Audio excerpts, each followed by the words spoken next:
A cobertura básica do seguro de vida é a de morte. Então, todos os seguros, a gente já falou que eles têm lá cada um a sua cobertura básica, e essa a gente precisa saber. Porém, caso um médico queira se proteger dos riscos de ficar inválido, então deixa eu apagar aqui que está me atrapalhando. Os riscos de ficar inválido, além do risco de ficar incapacitado temporariamente de trabalhar. Quais coberturas adicionais ele deve contratar? Então, em resumo, esse médico vai contratar um seguro de vida, que a cobertura básica é por morte. Porém, ele quer contratar coberturas adicionais, porque ele tem medo de uma possível invalidez e de uma incapacidade temporária de trabalhar. É isso que ele está me trazendo de informação. E aí vamos ver as alternativas para entender o que pode acontecer e qual que é a melhor cobertura a ser contratada, né? Qual que é a cobertura adicional que ele realmente precisa. Então, alternativa, vamos de baixo para cima, vocês vão entender por quê. Alternativa D, invalidez permanente por qualquer tipo.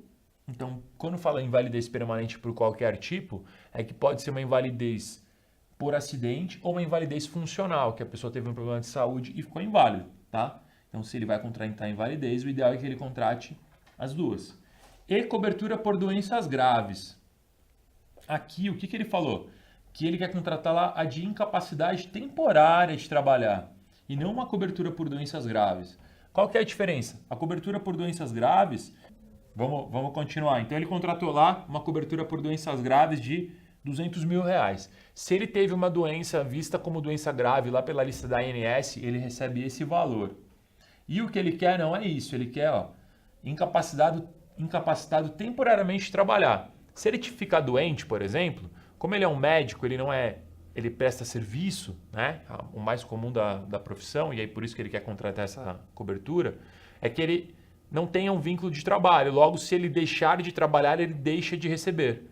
E aí, o que ele precisaria seria uma diária por incapacidade temporária de trabalho, que é aquela cobertura adicional do seguro que cobre dias não trabalhados para ele. Então, não é a cobertura por doenças graves que daria um capital segurado único e você estar incapacitado de temporariamente trabalhar, não necessariamente é por uma doença grave. Você pode ficar incapacitado, por exemplo, porque você torceu o pé e está lá com o pé enfaixado, mas não é uma doença grave dentro do rol da ANS. As doenças graves são infarto, câncer, né? São doenças efetivamente muito mais pesadas, mais graves, como o próprio nome diz.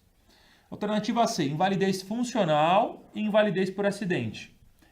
Essa cobre parcialmente o que ele precisa, não é? Afinal, ele falou para a gente que ele quer cobrir o risco de ficar inválido. Essa cobriria a invalidez, mas não cobriria a incapacidade de trabalhar. Alternativa B, invalidez e diária por incapacidade temporária de trabalho.